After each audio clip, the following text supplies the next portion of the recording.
Chanting it's a very interesting practice. It has instant benefits, but it also has long-term benefits. Because while we're here singing, you might be enjoying it, which is allowed. But at the same time, we're also planting seeds. Because every action we do in life plants a seed of some kind or another. And those seeds grow. And then we have to live with whatever grows, which is not always a lot of fun. And sometimes it's a lot of fun, sometimes it's too much fun. So that's why the way I present this practice I mean, this practice is taught many different ways by many different people all around the world. Some people teach it in a very Indian way, because it certainly comes from India, this version of practice. But the repetition of the name is in every religious tradition and every spiritual tradition. They may call it something else, but name is not just like Frank or Tom or something else.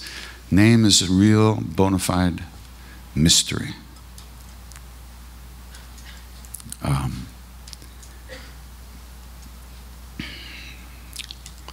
And they say, through the repetition of these names, gradually but inevitably,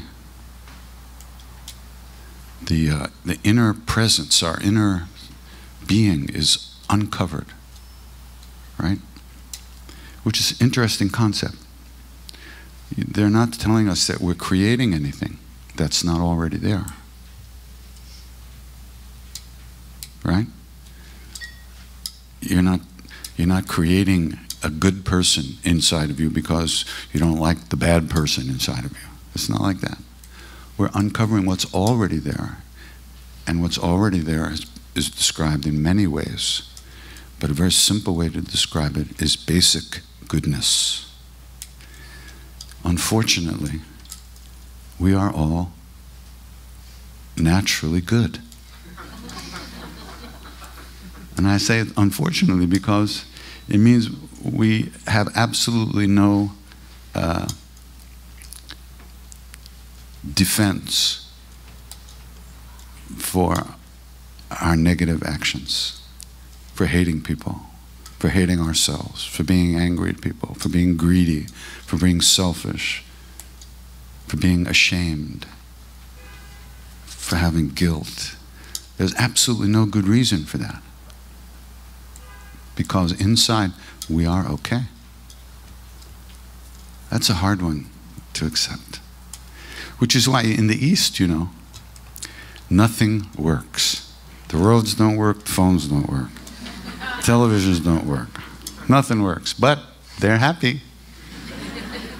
In the West, everything works, and we are not happy.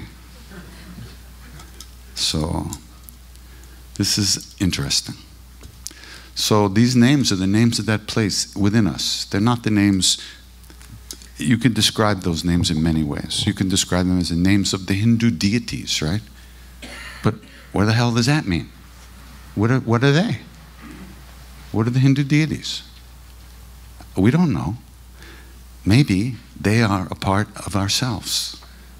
Maybe they are a manifestation of our own true nature in another form, just like another form. Maybe they're older beings. Maybe they're aliens from another planet, like Brooklyn.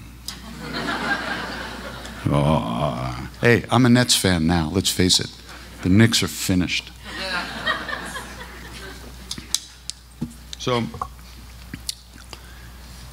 they say through the repetition of these names, gradually but inevitably, which is really a very good word. It means inevitably, right? There's no question about that. It's inevitable, which is good. Since we're usually running in the wrong direction, it don't matter. We're going to wind up in the right place, inevitably. But it could be a long inevitable. But still, it's good.